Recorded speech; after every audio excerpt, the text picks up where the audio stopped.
স্বরচিত কবিতা পাঠে আমি আব্দুল মালেক। কবিতার নাম চোখের সামনে ভাসে।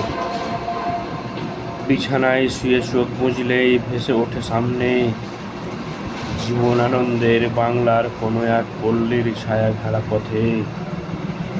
গ্রাম্য বধূর কলস কাঁখে জল নিতে আসা, আর একতারা হাতে উদাসী বাউলের গান ভাসে বাতাসে। বাউলের সেই গানের সুরে নদীও নর্তকী হয়, নাচে ঢেউ তুলে আনমনে। মাঠে গোরাখালের বাঁশির মেঠো সুর সন্ধ্যার গোধূলি লগনে, পথের ধুলো উড়িয়ে গরুর পাল নিয়ে গোরাখালের ঘরে ফেরা। সন্ধ্যায় হিন্দু রমণীর তুলসী মঞ্চে সন্ধ্যা প্রদীপ দেওয়া, দূর গায়ে শঙ্খধ্বনি মুসলিম পল্লীর মসজিদে আজানের সুর।